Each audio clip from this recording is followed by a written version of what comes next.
your friends and family.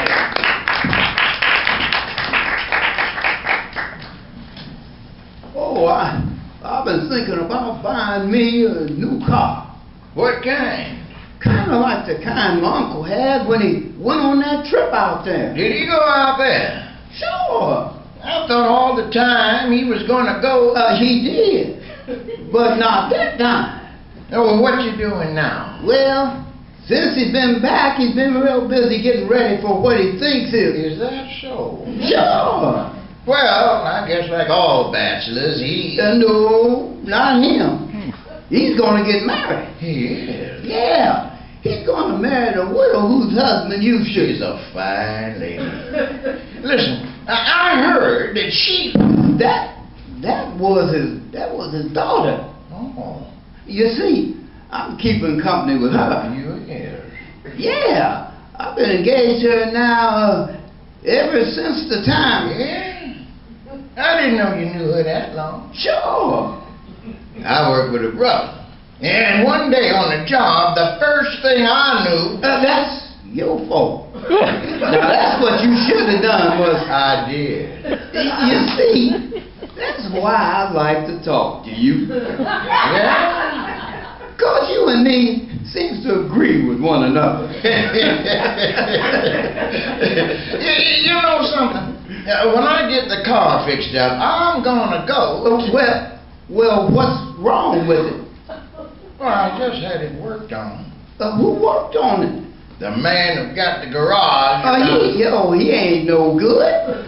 That man you want to see is the man. I had him. He's the one that ruined it. What you need is some of these new gadgets. The kind that you buy. I just bought some. Oh, not them. I mean the kind that fastens when it fits. A whole dozen of them will cost you about... That's too much money. I can't afford it. Now, Real cream, a little dabble to ya. Real cream, you look so lovely.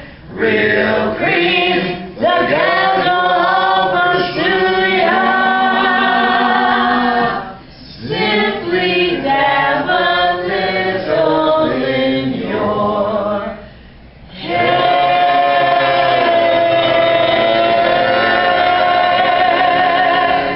Real cream. Oh, it's like sleeping with a motorcycle. Oh, John, oh, he'll stop now. I know he will. Oh, dear. John, turn over on your side. Go on. Oh, stop it. Oh, stop it. oh, what is it, Barnes? What's the matter? Flint? Well, turn her on your side. There isn't another woman in the world who'd sacrifice her youth and her looks to live with a man who rattles himself to sleep like a lot of old bones in a bag. What do you think I'm made of, John? Old bones? You've got to stop that. Stop what? The snoring. It's just your imagination, Blanche. I never snore. John Bickerson, how can you say that? Very easy. Listen. I never snore. I never snore. I never... John! What's the matter, right? No, why don't you let me sleep, Blanche? Oh, stop that silly noise. Cut it out. Cut it out, Blanche. Stop repeating everything I say like a parrot. Why do you repeat everything? Why do you repeat everything? You just said that. I know I did. Oh, why do you repeat everything? You keep repeating everything like a parrot. Very funny. I bet you're a riot with those broken down friends of yours. I never want them in this house again. None of my friends ever have been in this house. Well, why? Why not? Are you ashamed of me? I'm not ashamed of you, Blanche. Then why don't you invite them here? Because they're a bunch of bums, that's why. They're not bums. When we got married, I gave up all of my girlfriends. Why don't you do it? Okay. I'll give up all your girlfriends. I wish we could meet some nice people. You should join a lodge. don't you join the Elks, John? I'll join next week. Oh, you say it, but you won't do it. Why don't you join now? Why? Well, come on, get up, join the Elks. Blanche, are you out of your mind? It must be 3 o'clock in the morning. Please, can't you stop talking and let me get some sleep? Well, when am I supposed to talk to you? You rush away in the morning and come home in the night when I'm sleeping? Sit up and talk to me, John. Blanche, I'm dead tired. I don't know what time I came home, but I was in the kitchen for over an hour. I know. I heard you puttering around in. I wasn't puttering. You asked me to fix the electric toaster and curling iron, didn't you? Well, I fixed them both. Well, do they work? They work fine, except the toast pops up with a permanent. I'd rather stay out the whole night carousing with your roughneck friends. Just kills you to spend one night with me. It doesn't kill me. You know, it's a funny thing. I don't need anybody else. I'm always satisfied just to be with you. Well, you're in better company than I am. Keep it up, John. Keep adding insult to injury. Never a kind word or a compliment. Just work me to death like a slave. Pick at my meals and complain about my cooking. I never complain about your cooking. Then why didn't you eat the pie I made tonight? I did eat it. I ate every bit of it. You didn't like it? I couldn't chew. The undercrust was like cardboard. Undercrust? Yeah. That pie didn't have any undercrust. I gave it to you on a paper plate. Well, the plate tastes better than the pie. I guess I don't make pies. Just don't make pies anymore. I hate pies. I hate all desserts, especially that orange meringue broccoli dream cake you make. You don't make me any more desserts, okay? I never know what to make for you, John. You've got the weirdest appetite of any man alive. Yeah, sure, Well, weird. for 2 months running, you wouldn't eat anything but pig's knuckles. Pig's knuckles? Pig's knuckles! What about it?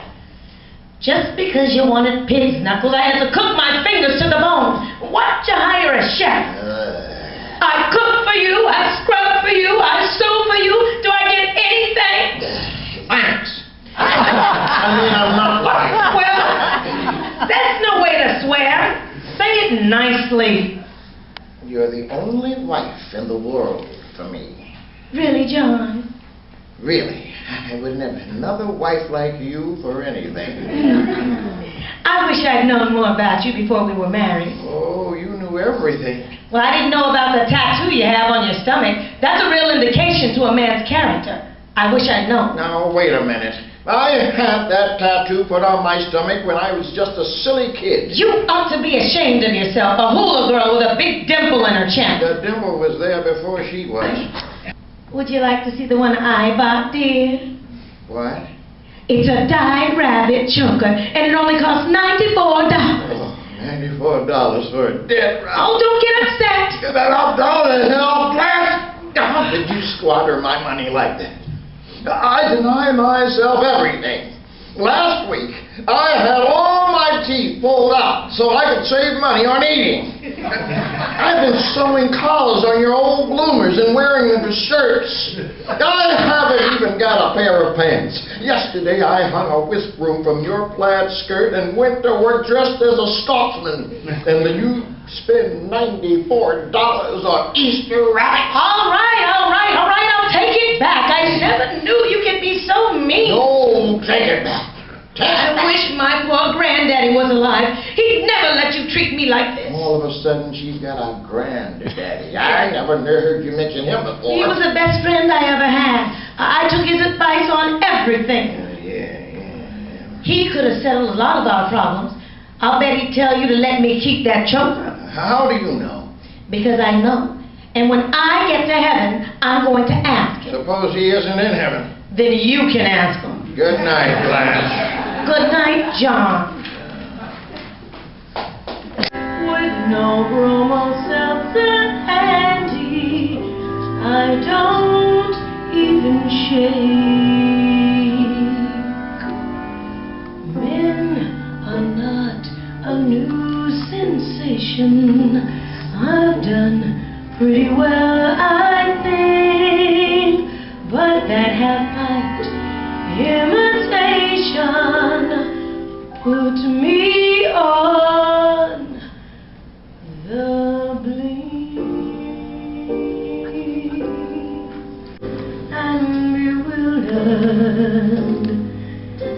am I.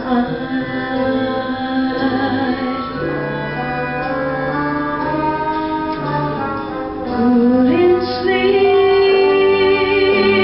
and wouldn't sleep till love came and told me I shouldn't sleep. Bewitched, bothered, and bewildered am I.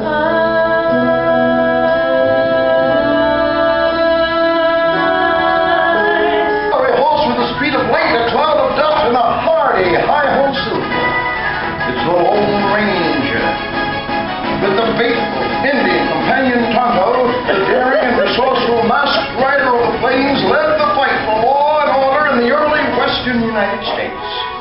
Nowhere in the pages of history can one find a greater champion of justice. Return with us now to those thrilling days of yesteryear. From out of the past comes the thundering hoofbeats of the great horse Silver. The Lone Ranger rides again.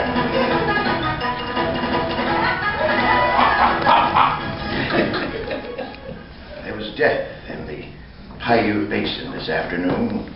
Its ugly pattern was in the ugly swoop of a single buzzard that hovered high overhead. Its ominous threat was in the stifling heat of the relentless sun, and its certainty was in the eyes of a man who lay wounded at the foot of the Indian bluff. His eyes now dimming rapidly, saw two horsemen ride up, pull their reins up their mounts a short distance from where he lay. Whoa! Steady! Steady, big fellow. Whoa, Silver. You were right, Tonto. There is a man here. He looks bad. Buzzard in sky. Always gives sign. He's hurt all right. Badly hurt. Help me. I'm not here to rob you. I'm here to meet up with the marshal. He's with me. What he has on our minds? That doesn't make me a criminal. I need to put up a notice.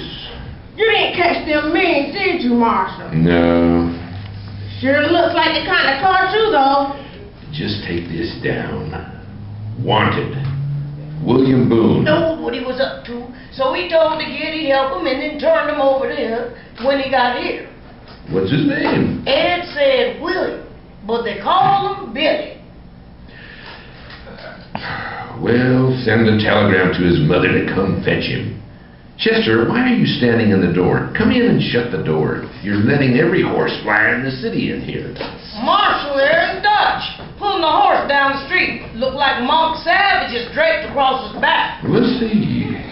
Looks like a sack of wheat across the saddle. Last time...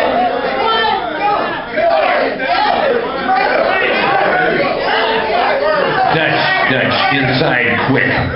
Chester, give me a hand with Savage. All of you, listen to me. Shut up. I will not tolerate a disturbance. Fella said you was the fastest gun thrower in Kansas. How many fellas have you killed? You don't keep score, Sonny. Up and away! Hi-ho, Silver, and remember... 2013. Join me in the front of the stage, please. Ladies and gentlemen, I'd like to introduce the cast of characters in the cast of characters. I was introduced to Sharon Grain, the lady who's our producer and director and the founder of this company. And it went like this. I said, wonderful show, pleased to meet you. And she said, you have a nice voice, why don't you join our company? And I said, well, I've only had a tiny bit of experience in radio and I have no reason to believe I have any talent whatsoever. And Sharon said, don't worry, we'll train you.